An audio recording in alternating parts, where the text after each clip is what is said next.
할렐루야. 자, 인사 봅시다. 사랑과 은혜가 넘치는 집사님 되시기 바랍니다. 항상 은혜가 넘치시길 바랍니다. 기도하겠습니다. 하나님 아버지, 2014년도 벌써 두 번째 주일을 저희들에게 주셔서 감사드립니다.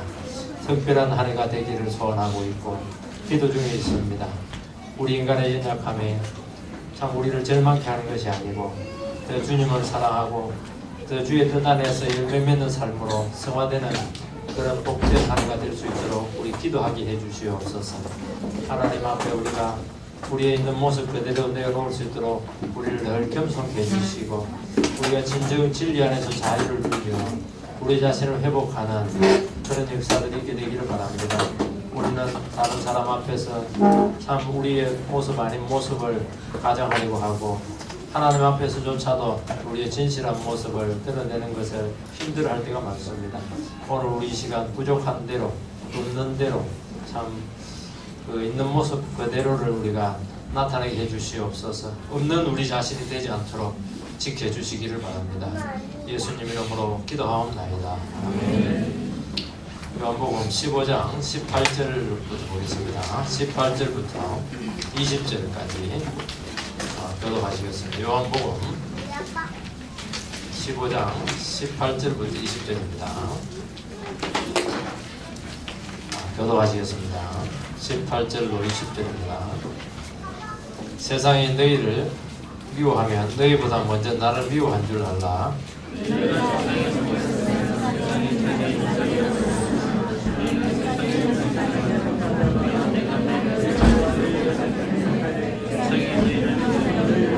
찍읍시다. 내가 너희에게 종이 주인보다 크지 못하다 하는 사람들이 나를 박해하였은즉 너희도 박해할 것이요 내 말을 지켰은즉 너희도 지킬 것이다. 아멘. 사람의 경험 중에 미움만큼 아픈 것은 사실 없습니다. 누구나 다 사랑받고 싶어하고 배려받고 받아들여지고 싶은 그런 본성을 누구나 다 가지고 있을 겁니다. 왜냐하면 이것이 되어야 내가 살 의미가 있고 존재할 이유가 있고 내 가치가 살아날 수 있기 때문입니다. 그래서 미움은 그 영혼 자체를 근본적으로 부정하는 겁니다. 모든 관계의 단절과 부정으로 나타나게 됩니다. 그래서 제일 힘든 경험입니다. 다 안 좋아지니까. 극단적인 선택을 하게 되기도 합니다. 그래서 청소년들 같은 경우 집단적인 왕따를 당하면 극단적인 학업을 포기하기도 하고 극단적인 선택을 하기도 합니다. 미워하는 이유는 파악이 안 됩니다. 너무 다양하기 때문에 모든 것이 다 분석이 안 돼요. 왜 미워하는지 모르는데 사람들은 마음에 안 들기 때문에 손해를 주기 때문에 자꾸 나 기죽이기 때문에 너무 잘생겼기 때문에 나랑 같이 안 해주기 때문에 잘난 척이기 때문에 티를 내기 때문에 어떤 경우는 그냥 이유 없이 믿습니다. 그러니까 미움의 이유는 모든 게 다 미움인 것입니다. 왕따시킨 청소년과 아지한테 왜 이렇게 몹쓸 짓을 했냐 이렇게 물으면 자기도 모르겠다는 겁니다. 괜히 밉더라는 거예요. 아니면 심지어는 재밌어서 미워했다는 겁니다. 이걸 보면 인간의 미움이라고 하는 것은 가장 본성 깊은 곳에서 나온 자기 중심성에서 나온 세성이다 하는 것을 알게 됩니다. 모든 게 미움의 대상이 될 수 있습니다. 이것은 뒤집어서 얘기하면 모든 게 또 사랑의 가능성이 될 수도 있는 겁니다. 이 삶의 방향이잖아요. 내 중심에서 타인 중심, 주님 중심으로 바뀌면 모든 게 또 사랑의 대상이 될 수가 있습니다. 다르기 때문에 사랑. 잘났기 때문에 사랑해 줄 수 있고 다 해주세요. 나와 다르기 때문에 사랑해 줄 수 있고 이 사랑과 미움이라고 하는 것은 인격에 대한 방향인 것이죠. 우리는 신앙을 통해서 방향을 이렇게 바꿔내는 겁니다.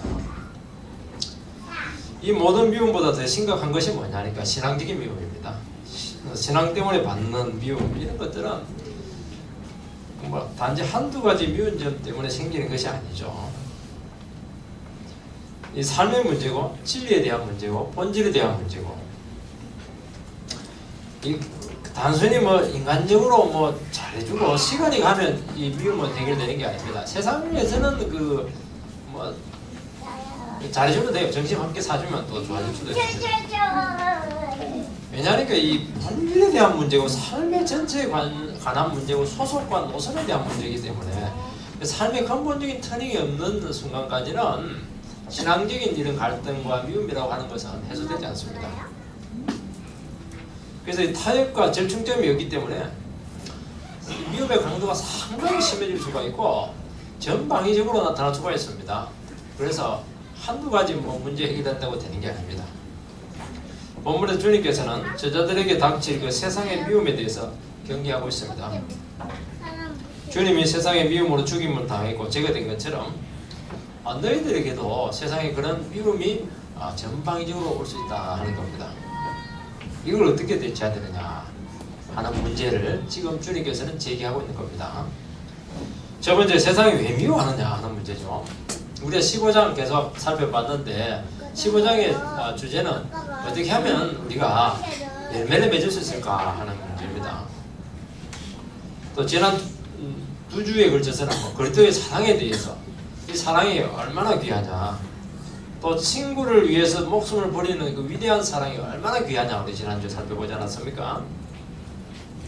이 세상에 없는 정말 그 고결하고 아름다운 사랑의 실체를 우리로 하여금 하도록 했고 우리는 또 사랑을 할 수 있다 그렇게까지 말씀하셨습니다. 그러면서 갑자기 본문 말씀으로 분위기를 지금 바꾸고 있습니다. 사랑하더니만 미움으로 주님께서는 지금 방향을 바꾸고 있는 것입니다. 성도가 아름답고 또 열매 맺고 최고의 삶을 살게 된다고 해서 세상에서 인정받고 늘 칭찬받느냐? 아니라는 거예요. 도리어 미움을 받을 수 있다 하는 것을 기억을 해야 되는 겁니다. 이걸 늘게 우리 신앙생활들 늘게 얘기해야 됩니다. 우리는 내가 은혜 충만하고 주를 사랑하고 열심히 섬기고 다른 사람 앞에 잘해주고 이렇게 하면 내 생각처럼 칭찬받겠지 이 생각 자체를 버리라는 겁니다. 도리어 미움 당할 수 있고 도리어 적대감을 가질 수 있다 하는 것을 생각해야 됩니다. 왜냐하니까 이런 삶 자체는 대단히 고귀하고 이 가치가 있지만은 이런 삶이 왜 나왔느냐? 이거는 크리스찬이기 때문에 이런 삶이 나온 겁니다. 그래서 이 그리스도인의 정체감이 다시 드러난 것이 바로 이 아름답고 고귀한 삶이거든요. 이 사랑의 실천이거든요. 그래서 그렇기 때문에 세상 사람들은 이걸 통해서 생각을 합니다. 이 크리스찬이구나. 그러면서 더 싫어할 수 있다 하는 것을 알게 되는 것입니다. 그래서 세상은요, 크리스찬에게 제발 티내서 믿지 마라. 대충 믿어라. 그렇게 하는 이유는 미흡기 때문에 그렇게 하는 겁니다. 적당히 사랑하고 적당히 신앙생활을 해라. 이게 이제 세상이 크리스찬들에게 요구하는 표지 않습니까? 18절 말씀을 보면 세상이 너희를 미워하면 너희보다 먼저 나를 미워한 줄 알아라. 세상이 제자들을 미워한다는 겁니다. 왜 미워하는지는 나타나지 않습니다. 분명한 것은 뭐 제자들이 뭐 무례했다든지 손해를 끼쳤다든지 제자들이 세상에 대해서 적대감을 보이는 그런 것은 아닙니다. 도리어 믿음으로 살았고 사랑을 실천했고 정말 희생적인 모습을 보여준 겁니다. 그래서 크리스찬들은 미움을 받고 세상에서 이 갈등 상황이 조성되고 직장에서 그런 어려움들이 이렇게 할 때 잘 이해가 안 돼요. 나는 정직하게 있고 성실하게 있고 사랑으로 되어 있고 손해까지 받는데 왜 내가 이런 대접을 받아야 되느냐. 여기 이 문제를 풀어내지 못하면 굉장히 그 신앙이 위기에 빠질 수가 있습니다. 여러분, 세상이 제자들을 미워하는 이유는 여러 가지로 설명할 수가 있어요. 먼저 생각해 볼 수 있는 건 뭐냐니까 아까도 얘기한 것처럼 성도의 삶이 너무 고민하기 때문입니다. 주님께서도 이 크리스찬의 삶 그 자체를 빛이다 그렇게 표현하지 않았습니까? 세상의 빛입니다. 빛이라고 하는 것은 어둠이 있다는 것이고 세상은 어둡다는 겁니다. 그래서 이 세상의 악함과 추함을 우리 고귀한 삶, 빛이 드러낼 수 있기 때문에 그렇게 하는 겁니다. 이 세익스피어의 4대 비극 중에 오델로가 있지 않습니까? 그 보면 이제 악의 화신이 이하고인데 이하고는 이 정말 악하지 않습니까? 그죠? 이름도 막 아구 같고 이래가지고 이 아구 성은 이치고 이름은 아구 이 가시오에 대해서 이런 고백을 합니다. 그는 그의 삶 속에서 날마다 나를 추하게 만드는 아름다움을 가지고 있어. 말은 못하면 좀 덜 미울 텐데 근데 말도 잘합니다. 우리 술집에 가면 이런 말 하지 않습니까? 에이 예수쟁이 때문에 술맛 다 버렸다. 안 난다는 겁니다. 술집에는 술집 온 사람답게 굴어야 되는데 너무 고상한 짓 하니까 술맛이 없어집니다. 그래서 이 세상은 그렇지 않은 데에서 열등감을 가지게 됩니다. 이것은 그래서 이 그렇지 않은 돈이 많거나 잘났기 때문에 외모가 뛰어나다든지 머리가 좋기 때문에 미움을 받는 게 아닙니다. 세상적으로는 참 부족해요, 도리어. 근데 그렇지 않은 애는 정말 이 세상에 따라올 수 없는 이 고상함, 아름다움, 특별한 이 본성, 속성들이 있기 때문에 미움을 받는 거예요. 그래서 이 그리스도인의 사랑은 또 실제로 보면요, 이 세상의 사랑과 다르지 않습니까? 그죠? 십자가의 사랑, 친구를 위해서 자기를 기꺼이 버릴 수 있는 사랑, 감정적이고 인간적인 사랑하고는根本적으로 다른 겁니다. 원수도 안 받고, 우리 원수한테 용서해 받으라고, 직장에서 뇌물 안 받고, 벌써 일을 임하는 자세가 완전히 근본적으로 다릅니다. 세상 사람들은요, 열심히 합니다. 출세하려고 그래, 인정받으려고. 그렇지 않은 데는 그렇게 하지 않아요. 순수한 마음으로 열심히 합니다. 그걸 어떻게 느끼느냐? 성질할 때 더 열심히 했는데도 뭐 이렇게 성질 안 되고 이렇게 하면 물론 슬프겠지만은 땅을 치지는 않습니다. 세상 사람은 땅을 칩니다. 수단과 방법을 가르치잖아요. 이게 다른 거예요, 이게. 그래서 추하지 않습니까? 세상은 그렇지 않아 안 그래요. 최선을 다하고 누구보다도 더 이렇게 하지만은 결과에 대해서 초연한 겁니다. 왜 그러냐니까 말이 깨끗하기 때문에 그렇게 하는 거예요. 그렇게 깨끗할 수가 없어요. 윤리적으로 고상하고 삶의 목표나 가치관이 너무 다른 겁니다. 이게 세상을 너무 정죄하고 세상을 추하게 만들고 세상의 제됨을 드러내기 때문에 미움을 받을 수밖에 없습니다. 또 하나는 이 가치 기준이 너무 달라요. 여러분 세상이 너희들을 미워한다 할 때 미워한다고 하는 것은 그냥 미운 게 아닙니다. 뭔가 가치 기준이 있는데 그 가치 기준에 맞지 않기 때문입니다. 그러니까 이 세상의 기준으로 보면 그렇지 않은 데는 받아들일 수 없는 기준에 맞아 받아들일 수 없는 그런 존재라는 겁니다. 이걸 보면요 세상은 가만히 있는 것 같아도 중립적이지 않습니다. 사람들이 세상에 모여가지고 같이 산다고 하는 것은 그냥 이렇게 군중으로 모여 있는 것이 아닙니다. 뭔가 공유하는 게 있는 거예요. 어떤 세상의 정신이 있고 세상의 원리가 있는 겁니다. 여러분 세상이 공유하고 세상의 원리와 정신이 뭐죠? 그것은 딱 하나입니다. 욕망 충족이죠. 욕망을 추구한다고 하는 것은 자기 자신의 이익을 지키고 기득권을 유지하려고 하는 겁니다. 거기 같이 모여있으면 정말 그 모든 욕구가 잘 채워져요. 기득권이 지켜집니다.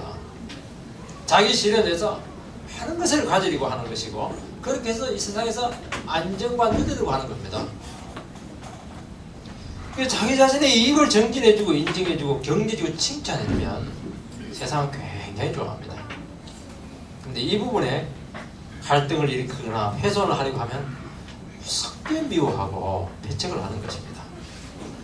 예를 들어가지고 세상은 돈과 명예가 목적이고 어떻게 보면 모든 걸 줄 수 있습니다. 그렇게 열심히 사는 이유는 뭐 다른 이유로 표현할 수가 없습니다. 왜냐니까 이것을 위해서 모든 것을 다 바쳤거든요. 근데 그렇지 않은 데는 그거 아무것도 아니다. 뭐 그렇게 말은 하지 않지만은 이 삶으로 증거하는 거예요. 돈을 뭐 우습게 이기고 이거 뭐 돈이 인생의 전부냐 이렇게 하고 돈 많이 벌도 잘하고 이러면 참 이거 다 정말에 뗄값 될 긴데 실질적으로 될 텐데 왜 저러나 가져가지도 못하면서 세상은 돈을 주면 안 되는 것이 없는데 그렇지 않은 돈으로 움직일 수가 없어요. 그렇지 않게 돈을 주면 받을까요?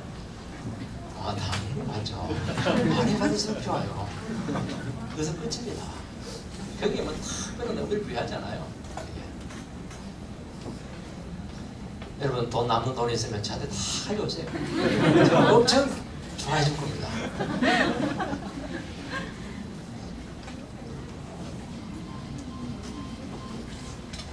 세상은 최선을 다해서 원하는 것을 이룬 사람을 참 성공했다고 인정하지 않습니까? 칭찬합니다.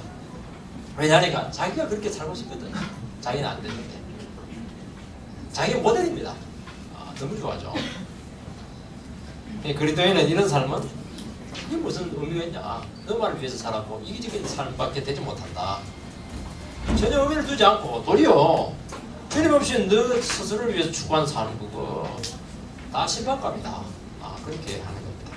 여기서 말은 안 하지만은 그렇게 당신 살면 안 됩니다. 메시지를 계속 그렇지 않은 삶이 세상에 던지게 되는 것입니다. 여기서 세상은 그렇지 않다는 굉장히 미우게 됩니다. 왜냐하니까 사람들이요 그렇게 의미있게 추구하면 뭔가 이 살맛을 줘야 되거든요. 이 그렇지 않다는 이 세상 사람들이 살맛을 이렇게 탁탁 꺾어놓습니다. 술맛 살맛도 딱 술맛 꺾고 살맛 꺾어주니까 이 세상에 그 사람을 누가 좋아하겠어요. 마지막으로 소속이 다르기 때문이죠. 19절 말씀을 보면 너희가 세상에 속하였으면 세상이 자기의 것을 사랑할 것이나 너희는 세상에 속한 자가 아니요 도리어 내가 너희를 세상에서 택하였기 때문에 세상이 너희를 미워하느니라. 성도는 세상에 속하지 않습니다. 소속이 세상에서 나와서 주님 나라가 바뀌게 되었던 것입니다. 죄와 사단이 지배하는 나라에서 말씀과 은혜가 지배하는 나라로 근본 소속이 변했습니다. 주님은 내가 너희를 세상에서 택했다 그렇게 합니다. 세상에서 빼내어서 구출을 해서 하나님 나라로 옮겼다는 것입니다. 실제는 말이죠. 그렇지 않다고 해서 세상에서 나을 게 하나도 없어요. 똑같습니다. 근데 주님이 특별히 사랑해서 찍어서 주권적으로 선택을 받았다는 겁니다. 그러니까 넘을 수 없는 강을 이제 넘어온 겁니다. 이 성도는 이 세상에서 살아가고 이 세상을 위해서 살고 또 의무를 다 해야 됩니다. 왜냐하면 살아가야 되니까. 그렇지만 속하지는 않습니다. 여기서 이제 갈등이 생기는 겁니다. 몸은 같이 있는데 달라요. 부부인데 달라요. 가족인데 다릅니다. 생각이 달라요. 소속이 달라요. 행동 원리가 다 다릅니다. 나라가 달라요. 저와 제 모친의 관계를 한마디로 표현하면 저는 늘 이렇게 생각합니다. 가까이 하기에는 너무 먼 당신. 유행가 가사인데 가까이 하고 싶은데 옛날처럼 그렇게 가까이 안 되는 겁니다. 저도 자식 아닙니까? 모친이 얼마나 귀해요. 나를 낳아주시고 길러주시고 지금도 형봉아 이랬었는데 이전에 사랑하고 저도 자식으로서 의무를 다합니다. 명절 때 한 번씩 가고 이러면 내 아들 왔네 50이 다 넘었는데도 불구하고 그러면서 얼마나 좋아하는지. 그런데 가까이 못 오는 겁니다. 어느 순간부터 하나 될 수 없는 보이지 않는 것 선이 있는 겁니다. 한계가 있는 겁니다. 특히 밤을 기도 타는 순간 길이 다르구나. 그러니까 모든 성도들은 평생을 걷는 것이죠. 항상 아쉬움이 있고 슬픔이 있기 때문에 모친이 참 초창기에는 사랑했기 때문에 눈물을 많이 흘리셨어요. 여러분 다 그래요. 세상 클럽 들어가 보십시오. 교제에 한계가 있습니다. 우리 클럽 들어가는 이유는 예를 들어 저 같은 테니스 치면 테니스만 치고 딱 나오려 하는데 세상은 그게 아니에요. 거기서 뭔가를 누리려고 합니다. 교제를 하려고 그래요. 그럼 술 먹어야 되고 또 어디 같이 주일날 놀러 가야 되고 안 되는 겁니다. 사실은 역사는 거기 다 이루어지는데 끈끈하면 이런 것들이 거기 다 이루어지는데 거기서 딱 단절되니까 여기서 사람들은 함께 할 수 없는 그 소속의 한계를 겪게 되는 것입니다. 대화를 해도 동조할 수 없는 부분이 있고 그렇게 하니까 그 관계가 오래 갈 수가 없습니다. 어색하죠. 그래서 세상은 예수 만난 사람이 생기면 아는 사람 중에서 너 변했다 그렇게 얘기합니다. 이게 좋은 의미가 아니죠. 아내가 예수 믿는 아내를 남편이 막 핍박합니다. 왜 그래요? 교회에 자기 아내를 빼앗겼기 때문입니다. 매일 교회 나가고 주일은 하루 종일 있다고 말이죠. 내가 그냥 호랩이냐 이렇게 하면서 이해가 되지도 않고 말이죠. 그 돈도 갖다 바치고 말이죠. 그래서 막 미워하고 핍박하고 이렇게 합니다. 근데 말로가 그냥 근치도 없이 갔다 와가지고 성령 충만 이래서 하면서 너무 기뻐하고 당신도 은혜 받으라고 이러면 거의 그냥 결혼하고 싶죠. 여러분들요, 사실은 이게 얼마나 그런지 몰라요. 가족 행사 있잖아요. 얼마나 가족 행사 중요합니까? 처치가 모여서 그 다 가족 행사는 또 주일을 하고 이렇게 할 텐데, 지금 다 하나 될 수 있는 유일한 기회인데, 성인들 딱 들고 교회 간다 이렇게 하면요, 가족들의 가족들은 무슨 생각을 하냐니까, 저 자식 저거 뺏겠다고 생각해요. 그 말이 맞아요. 뺏긴 겁니다. 다시 되찾으려고 하는 거거든요. 이게 그냥 안 되는 게 이게. 여러분, 교제가 되고 함께 살아가려면 소속이 같아야 됩니다. 사람은 만나고 같이 있다고 해서 하나 되는 것이 아니지 않습니까? 소속과 다인이 얼마나 중요한지 모릅니다. 그래서 사람은 처음 딱 만나면요, 먼저 그 사람을 파악합니다. 이 사람이 누군지, 정체가 누군지, 소속이 어딘지, 라인이 어느 라인인가 하는 것을, 그걸 먼저 파악해. 이게 불분명하기 전까지는 절대로 속을 내놓지 않고 진정한 교제를 할 수가 없습니다. 특히 이런 거 남자들 쪽에서 더 심해요. 왜냐하면 속내 놓으면 당할 수 있기 때문이죠. 근데 내 편이냐 적이냐 이걸 반드시 확인한 후에 교제가 이루어지는 겁니다. 그 확인되기 전까지는 진실한 교제가 될 수가 없는 것이죠. 그래서 물으면 고향이 어디시죠? 학교 어디 나왔어요? 몇 회시네요? 나보다 3년 후배시네요? 나이는 얼마죠? 누구랑 알고 있죠? 이게 뭡니까? 신원조회가 아니고 신상파악이죠.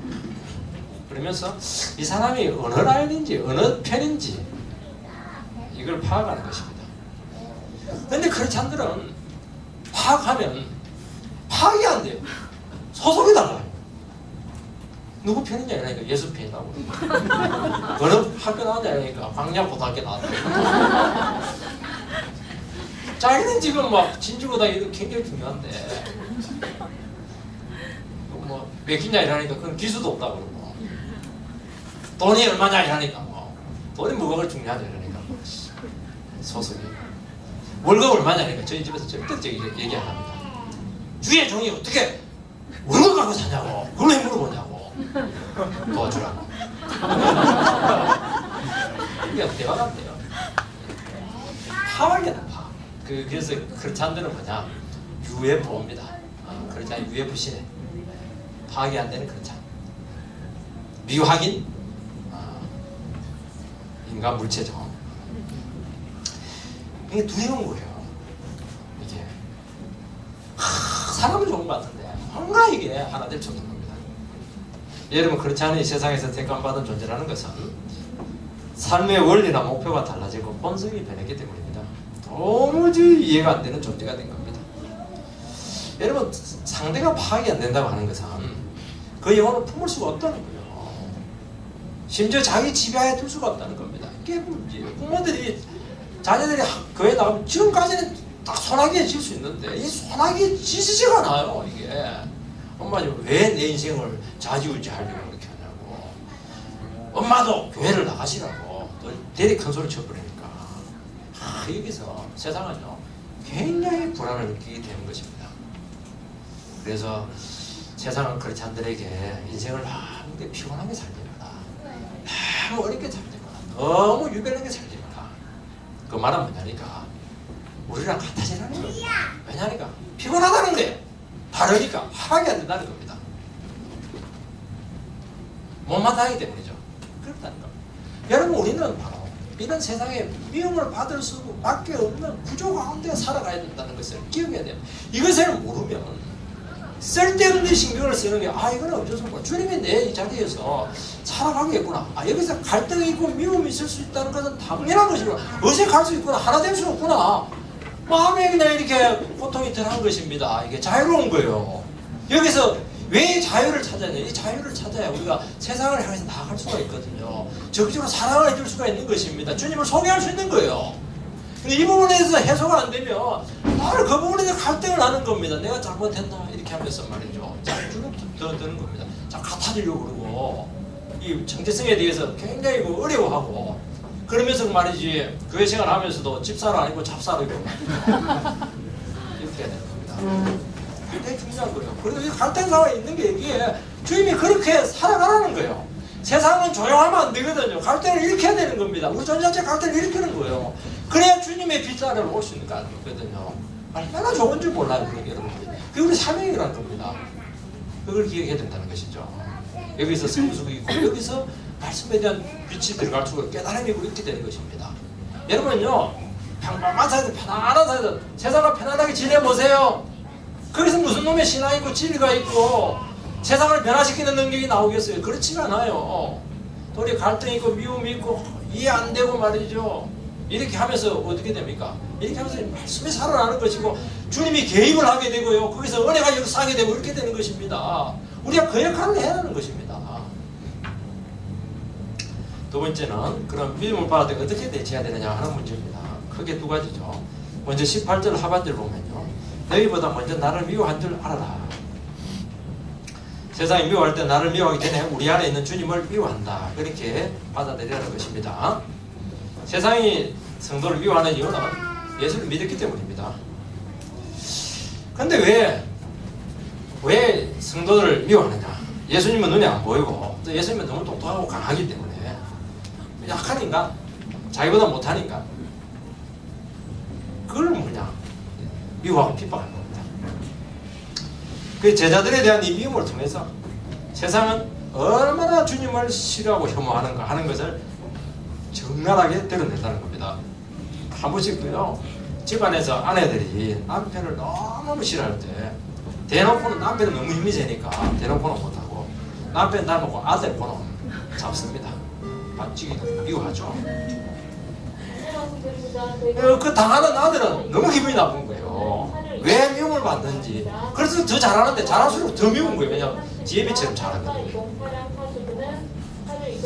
이런 미움은 아들이 감당할 수 있느냐? 감당할 수 없어요. 너무 힘든 부담입니다. 그래서 엄마에게 과도한 미움의 대상이 된 아들은 정신적인 문제를 반드시 보게 되어서, 왜냐하면 애가 감당할 수 있는 수준이 아니거든요. 여러분, 성도들이 이 세상에서 미움과 핍박을 받게 되면 이와 비슷한 상황에 빠질 가능성이 많습니다. 왜냐하면 그 미움과 갈등이 너무 심하게 다가오는 거예요. 이게 너무 두렵고 신앙에 대해서 막 회의를 가지게 되고 마치 나에게 결정적인 잘못이나 있는 것처럼 자존감을 이렇게 주게 되게 되고 거의 그냥 편집적인 그런 정치가 막 나타나요. 여러분 보면요, 세상이 미워한다. 네가 다른 서성보다 네가 더 나을 수 없다 막 이렇게 하는 게 뭐냐니까 지금 미워하는 건 아니에요. 그렇지만 미움의 상황을 가져가고 있는 것입니다. 그게 뭐죠? 편집적 아니에요. 다른 사람들이 나를 해칠 것이다, 그런 마음을 가지고 있는 것이거든요. 사울 같은 그런 마음을 가지고 있는 거예요. 그래서 정치적인 문제가 막 생기는 겁니다. 크리스찬들이 신앙 충만하지 않으면요, 이런 과도한 민감한 반응에 빠질 가능성이 많고 허술들 가능성이 많고 세상에서 아주 이상한 존재로 우리가 나타날 수 있다는 것을 알아야 되는 것입니다. 그러나 우리는 어떻게 해야 되냐? 이 문제를 어떻게 해결해야 되느냐 하는 문제죠. 이런 미움과 박해를 통해서요, 세상이 복음을 얼마나 싫어하고 적대적인가 하는 것을 도리어 피부로 깨달을 수 있는 그런 기회로 가져라는 겁니다. 여러분, 성도가 신앙생활을 하지만요, 세상이 얼마나 하나님을 거부하는지 참 모를 때가 많아요. 죄를 얼마나 좋아하고 돈을 얼마나 좋아하는지 그건 모르고 그냥 자기 별결이 그렇게 생각하면서 자기 세계에 빠지는 경우가 참 많습니다. 참 문제죠. 이런 문제. 그래서 크리스찬이 오히려 비이성적이고 비현실적일 때가 참 많습니다. 왜냐하면 말씀은 너무 이상적이잖아요. 그래서 교회가 너무 이상적이면 현실 적응력이 떨어지는 경우가 굉장히 많아요. 이 말씀을 갖고 딱 이렇게 교회를 세워나가면요, 교회가 굉장히 이상적으로 돌아가거든요. 현실은 그게 아니에요. 그렇게 하니까 교회와 이 현실 가운데 굉장히 어려움을 겪게 되고 교회 쪽으로 오는데 사실은 현실로 나가야 되거든요. 자기 생각처럼 다 될 것이는 얼마나 쉽게 생각하는지 모릅니다. 그러나 한번 이런 미움과 박해를 통해서 한번 현실의 벽을 절박하게 한번 느끼게 하는 것입니다. 주님은 지금까지 사랑하라 했고 제자도의 삶을 말씀하시고 친구를 위해서 희생해라, 삶의 열매로 나타나야 된다. 주옥 같은 말씀 아닙니까? 근데 결과는요, 세상에 너무 싸늘한 반응을 보인다는 겁니다. 세상에 얼마나 사랑이 없고 냉정하고 진리를 싫어하고 죄를 좋아하는가 하는 것을 깨닫는 것입니다. 이런 현실 속에서 살아내야 된다는 겁니다. 여기서 고민이 오는 거예요. 여기서 자아부정이 오는 겁니다. 여기서 아니란 내 신앙생활에 대한 경각심이 막 생기는 것이죠. 그러면서 신앙이 막 자랍니다. 하나님을 실제로 붙듭니다. 생생한 하나님을 그 현장에 초청합니다. 얼마나 진리가 실제적이 되는지 몰라요. 여러분 신앙이 자라는 것은요 평안할 때 아니라 분명히 했잖아요. 고통과 미움 그 현실 속에서 여기서 성령을 초청해서 여기서 자꾸 자라는 겁니다. 여러분 왜 세상이 주님을 미워하죠? 예수님이 잘해줬으면요 잘못해준 것도 없어요. 딱 하나 때문입니다. 주님께 영광을 돌리는 것이죠. 아버지께. 그리고 죄인들을 사랑한다는 겁니다. 너희들의 삶을 모든 걸 주고 준 그 아버지께 바치라는 겁니다. 간단해요. 말씀을 의지하고 세상은 내놓으라는 겁니다. 배달하는 겁니다. 그래서 이 성도들이 세상에서 미움받을 때 신앙적으로 문제를 봐야 됩니다. 세상이 정말 변하기 싫어하는구나. 막 버팅기고 있네. 진리를 미워하네. 형식적으로 신앙생활하고 막 천국만 가지고 하는구나. 이 미움이 영적인 데서 왔다. 자꾸 우리는 인격에 대한 거부로 자꾸 생각하기 때문에 상당히 미움을 가지게 되는데 그렇지 않아요. 그렇지 않아요. 정말 내가 하나님 진리 가운데 살고 이렇게 할 때 오는 것은 참 영적인 데서 하는 것을 기억해야 됩니다. 영적인 데서 오는데 그게 실제적인 인격적인 미움까지 합수가 있는 거예요. 문제는 영적인 데서 온 것입니다. 그걸 풀어내야 되는 것입니다. 영적인 데서 온 것은요 자기 힘으로 풀 수 없다는 겁니다. 인격적인 데서 온 것은 뭐 내 태도 바꾸면 돼요. 금방 좀 인사 한번 해주면 됩니다. 안녕하세요 이러면 그냥 그래 인간이 됐네 이러면서 같이 하자고 이렇게 하죠. 영적인 데서 온 것은 한다고 되지가 않아요. 스스로 해결할 수 없는 거예요. 밥 사준다고 되지 않아요. 협력한다고 안 되는 겁니다.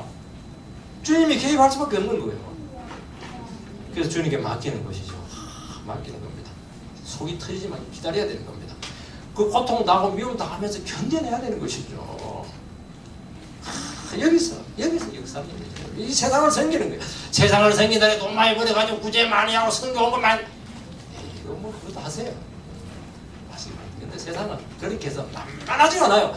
그렇게 해서 될 것 같으면 세상은 몇 번 변했어요.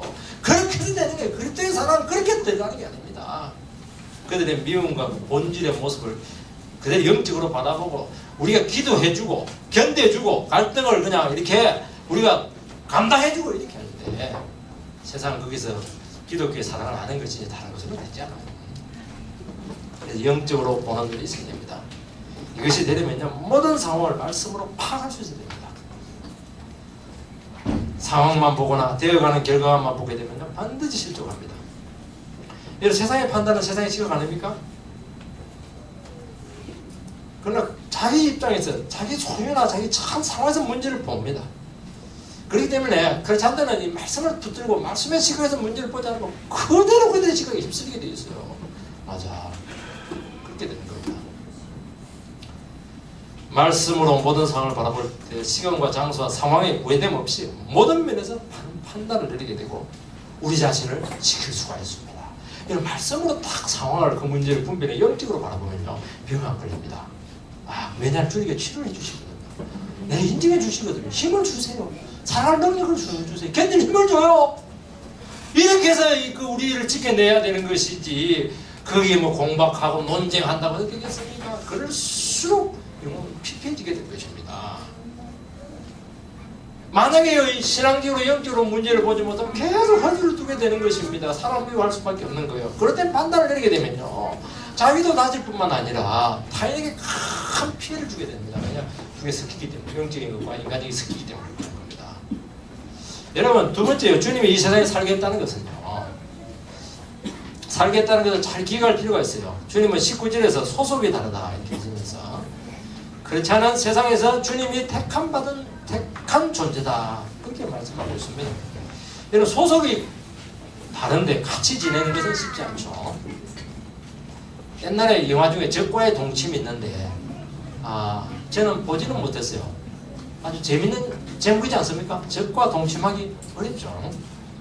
부부도 힘든데 어떨 때는 안 돼요. 대개는 분리하거나 피하게 됩니다. 그러나 주님은 주님 오실 때까지 너희들 이 적들과 세상과 동거해라. 분리하지 마라. 그래서 너희들을 세상의 빛과 소금으로 보냈다. 그렇게 말씀하지 않습니까? 성도는 세상에서 살아가야 되지만 세상 길로 가지 않아야 되죠. 그러면서 세상에 또 살아남아야 됩니다. 자기 영혼도 지키고 삶의 목적도 분명히 하고 본질도 고수하지만 또 실질적인 문제들, 먹고 사는 문제들 이런 부분에 대해서는 세상에 의존해야 되고 함께 해야 되고 공급받아야 돼요. 뗄 수가 없어요. 떼버리면 현실적인 삶이 위협을 받게 됩니다. 이 관계를 피할 수 없어요. 주님 그거 엮어놨어요. 세상에서 열심히 되어야 되지만 세상이 요구하는 것도 감당해야 됩니다. 동시에 말씀도 순종하고 주님과 동행해야 됩니다. 직장생활 하면서 열심히 경제활동도 하지만 믿음으로 또 직장생활을 해야 됩니다. 세상 사람들이 돈을 추구하고 세상적인 추구하기 위해서 열심히 하고 공부하고 살지만 성도들은 또 주님과 동행하면서 매 순간 주님을 의지해야 됩니다. 이것이 안 되면요, 두 가지 중에 하나 현상이 나타납니다. 세상을 등지고 막 혼자서 도망가려고 하고, 아니면 막 피곤하다, 힘들다, 세상에 동화되어서 막 아이고 그냥 좋은 게 좋다, 간염없이 살아가려고 하는 것입니다. 이 어려운 문제. 노아를 보시기 바랍니다. 심판 전에요, 세상 제약이 얼마나 범람했습니까? 누가 보면 10주장 20주를 보면요, 노아의 삶을 단적으로 표현합니다. 노아가 방주에 들어가는 날까지 사람들이 먹고 마시고 장가들고 시집가더라. 이게 인간이에요. 먹고 마시고 시집가고 장가가니 뭐가 나빠요? 이게. 그 당시 이게 사람들의 목적이었어요. 삶의 전부입니다. 그 당시에는 막 수백 년 동안 사람이 살다 보니까 막 안 죽을 것 같아요. 영원히 살 것 같아요. 세상의 전부입니다. 다 가진 거예요. 쾌락주의가 나오고 세상주의가 나오는 것입니다. 가인의 후예지 않습니까? 좋은 건 다 했어요. 예술과 모든 건 다 했습니다. 좋은 업적들은 막 자랑해요. 노아는 뭐 했습니까? 노아도 먹고 마시고 장가들고 시집갔죠. 그런데 하나 더 했어요. 뭐 했습니까? 방주를 지었습니다. 내세를 준비하고 심판을 대비했습니다. 그래서 노아는 창세기 6장에 보면 당대 의인이고 완전한 자이고 하나님과 동행했다. 의인이라고는 제가 하는 게 아니죠. 죄인이지만 항상 죄인됨을 고백하고 늘 회개하는 삶을 살았다는 것입니다. 완전하다고 해서 완벽하잖아요. 늘 넘어질 수 있는 거예요. 유혹 많이 받아요. 그럴 때마다 또 주님의 은혜를 구하는 겁니다. 자기를 새롭게 하는 거예요. 이게 완전한 겁니다. 그렇지 않으면 어떻게 완전할 수 있겠어요? 불가능하죠.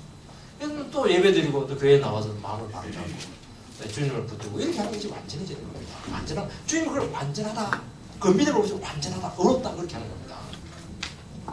점검하는 것이죠.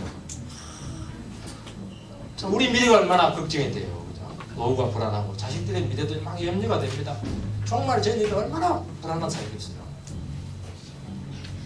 그거 다 주님께 맡기고 하루하루 믿음으로 살아가는 것이죠. 그게 동행하는 거 아닙니까? 내세를 업적도 아니 하지만 못해도 돼요. 요즘 비슷한 것 같습니다. 요즘 우리는 지금 많은 일을 하고 많은 업적하고 뭐 높은 직업으로 그렇게 중요한 것 같지가 않습니다. 내 자신만 잘 지켜내도요 성공입니다. 목회도 큰 목회 안 해도 돼요. 그냥 끝까지 주님 앞에서 성실하게 그냥 걸어가면 그게 성공이더라고요. 노아는 그거 했습니다. 뭐 했습니까? 아무것도 안 했거든요. 그냥 자기를 지키고 자기 가족 지키고 아주 그냥 하나님과 동행하면서 살아냈습니다. 주님께서 최고로 잘 살았다는 거며 그렇게 살아가는 겁니다. 그게 성공이죠. 그게 성공입니다. 누가 구원받았습니까? 가족밖에 구원받지 못했어요. 어떻게 그 사람이 큰 목회를 했습니까? 그 설교자인데. 설교자들은 10,000명을 모아야 되는데 딱 그렇지 않 목사 한 사람, 성도 7, 성도 6, 사모 하나 이렇게 해서 조그마한 가정교회를 해서 돈도 안 나왔을 것 같은데 성공했다는 거예요. 내가 의인이고 완전한 자고 하나님과 동행했다. 최고다. 여러분요, 우리는 하나님이 있으라는 그 세상에 있어야 됩니다. 이 가운데서 자기를 지키고 말씀과 동행하고 세상 속에 살아야 됩니다. 세상과 연결성을 절대로 끊으려고 하지 않습니다. 하면 안 됩니다. 연결성을 반드시 유지해야 돼요. 가족과 유지하세요. 직장에서 유지하세요. 사회생활 유지하세요. 육체적으로 유지하라는 게 아니라 정신적으로 유지하라는 겁니다. 기회를 보라는 거예요. 어떻게 우리가 사회의 끈을 가질까? 그렇지만은 속하면 안 됩니다. 그러니까 도움이 필요하고 믿음이 필요하지 않습니까? 내 힘으로 안 되니까 기도하는 것이죠. 또 세상의 필요는 세상에서 받아야 되니까 또 겸손할 수밖에 없고, 잘난 척하면 누가 떡을 줘요? 돈을 줘요? 안 줍니다. 잘립니다. 실컷 고생하고요, 인정 못 받아요. 이게 뭐냐니까 세상에서 하나님 나라를 소개하는 하나님의 특별한 사명의 방식인 것입니다. 세상에서 너희를 택한 이유가 이거 아니냐는 거예요. 뭐 짧은 걸 자살하고 너희를 택했냐는 거죠. 최고입니다. 여러분, 이 세상 삶의 목적을 분명히 하시기 바랍니다. 세상 속에서 주님을 나타냈는데요, 많은 게 필요하지가 않는 것 같습니다. 좋은 아파트는 뭘 나타내겠습니까? 욕심이 곧 우리를 썩게 할 가능성이 많아요. 자기 길을 믿음으로 주어진 처지에서 잘 경주하시기 바랍니다. 안 주면 안 가지면 되고, 길 막으면 길 안 가면 되고, 왜 애태지게 그걸 가려고 그래요? 가고 나면 서로 피곤합니다. 여기서 주님의 능력과 역사는 시작이 되는 거예요. 이것은 너무 놀라운 삶이잖아요. 이걸 가져야 돼요. 가난하면 가난한 데서 잘 아름답게 살아보세요. 또 돈 많이 주는 거 버릴 필요 뭐 있어요? 거기서 잘 아름답게 살아보세요. 얼마나 좋아요. 기가 막힌 겁니다. 그러면 이렇게 되기를 주님의 이름으로 축원합니다. 우리 한번 기도하겠습니다. 우리가 세상에 하나님께서 우리를 두셨다는 것을 잊어버리시면 안 됩니다. 너무 귀한 사명인 겁니다. 우리는 뭐 선교사라든지 뭐 특별한 사명을 가져야 사명을 가진다고 생각하는데, 그거는 좀 특수 사역인 것 같아요. 우리 일반 사역을 해야 됩니다. 일반 사역. 그래서 우리 주님 앞에서 내 위치가 어떤지, 내 삶의 목적이 무엇인지, 우리 갈등 상황과 어려운 상황을 어떻게 바라봐야 될 것인가, 이 부분에 대해서 분명한 점검을 해서 우리 내일부터 멋지게 승리하는 그런 삶이 되기를 축원하는 기도를 드리겠습니다.